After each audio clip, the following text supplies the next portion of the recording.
Bonjour, alors aujourd'hui on va parler d'un sujet hautement fashion et brûlant, centré sur une partie bien précise du corps, j'ai nommé la taille.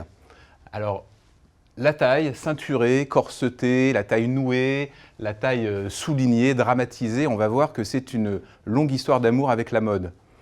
Alors au commencement était la Terre, il y a eu les dinosaures, Cro-Magnon, Néandertal ou peut-être l'inverse, et puis enfin un jour est arrivé Christian Dior.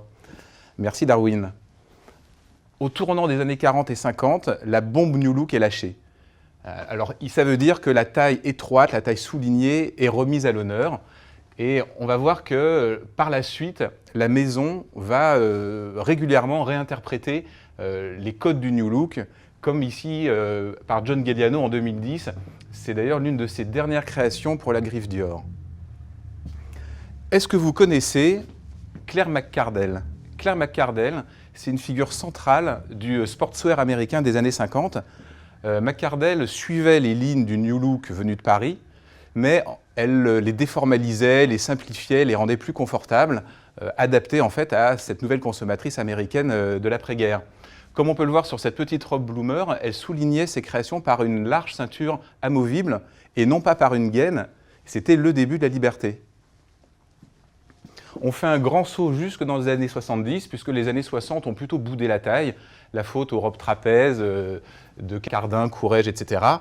Donc on est en 68, on reconnaît tous la mythique saharienne Saint-Laurent portée par Verouchka. On remarque qu'en fait elle est ceinturée par une large structure comme ça en anneaux métalliques, mais portée taille basse. Et en fait, c'est assez marquant dans les années 70, effectivement, ce phénomène où la taille va descendre sur les hanches. Si on parle des années 70 et qu'on parle de Saint-Laurent, on est obligé de parler de la mythique collection de 1976, la collection inspirée des ballets russes, où en fait la taille est ceinturée façon gitane avec des grands cordons de passementerie soyeux. Ensuite, accrochez-vous, on passe directement dans les années 80. Alors les années 80, les 80s, c'est vraiment la décennie de la maxi-ceinture. Pour exemple, cette petite robe noire de Donna Karan, qui a été créée en 87, avec cette grande boucle extrêmement visuelle.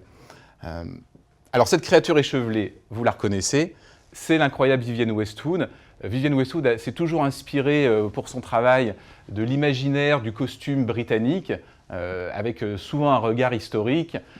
Et alors la taille, on peut dire qu'elle connaît. C'est son rayon. Alors ici, c'est une de ses premières créations en 81 pour sa boutique World's End, qu'elle a ouvert avec son mari Malcolm McLaren, le leader des Sex Pistols. Et ici, alors plus récent, en 2014, une réinterprétation très Westwood des codes british, avec mini kilt en tartan façon faux cul. Qui dit Vivienne, dit Jean-Paul, bien sûr. Alors Gaultier a toujours adoré les punks et les corsets, et c'est d'abord du côté de Londres qu'il a trouvé son inspiration première à ses débuts et qui l'inspirait tout au long de sa carrière. L'image marquante de 90, c'est évidemment la Madone et son corset ceinturé, créé par Gaultier pour sa tournée Blonde Ambition. Gaultier s'est aussi fréquemment intéressé à la boxe. Ça a aussi été une source d'inspiration, notamment lors de sa collaboration avec la chorégraphe Régine Chopinot. Alors en mode show-off, on a évidemment Gianni Versace, qui a brillé de mille feux des années 80 jusqu'aux années 90. Alors dans sa mode ultra glamour et hyper sexuée, les ceintures très voyantes, métallisées, dorées, ont toujours joué un rôle de premier plan dans ces silhouettes. C'était aussi une manière de mettre en avant l'emblème de la maison, la fameuse tête de Méduse. Gianni Versace était un des premiers grands logomaniaques, mais ce sera le sujet d'une prochaine édition. Et enfin, alors l'un des plus fervents adeptes de la drama Westline aura été Alexander McQueen, très clairement. Du milieu des 90s jusqu'à sa disparition en 2010, sa mode très théâtrale a toujours dramatisé la taille, comme par exemple sa première collection ici pour Givenchy en 97, sous influence Hitchcock. Alors regardez bien cette image qui date de 2002. McQueen avait déjà imaginé le harnais à porter avec une tenue quotidienne et c'est exactement la figure de style qu'on retrouve aujourd'hui partout, dans tous les éditos mode. C'est ça, être visionnaire. Aujourd'hui, qu'en est-il ? La maison Balmain s'est fait une spécialité des grandes ceintures très visuelles, c'est presque devenu une signature de la maison. Dans sa dernière collection, la créatrice Isabelle Marant a travaillé des ceintures inspirées des hobbies ou des montages de taille de pantalons assez structurés façon corselet. La maison Acné Studio a imaginé une grande ceinture dont la particularité est de ne pas se boucler justement.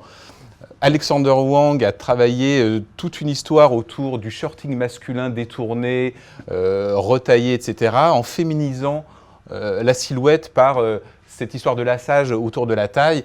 Et puis Demna Gvasalia, pour Balenciaga, n'en finit plus de réinterpréter les 80s, avec par exemple ici cette grande ceinture en cuir rouge souple, tout à fait typique des 80s, en version remasterisée.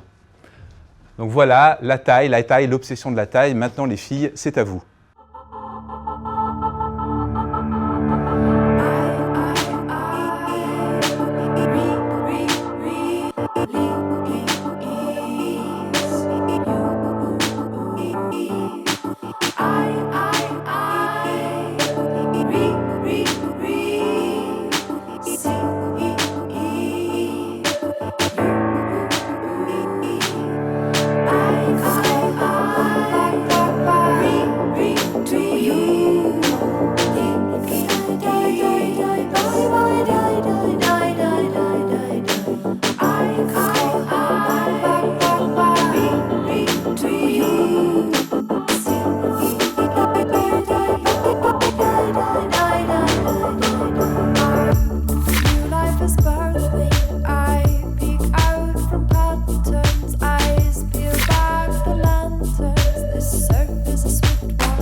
Alors les tailles, les ceintures, qu'en est-il pour demain et pour après-demain? La réponse se trouve sûrement dans les cahiers Carlin. Vous pouvez nous retrouver sur carlincreative.com et sur les réseaux sociaux. Merci, au revoir.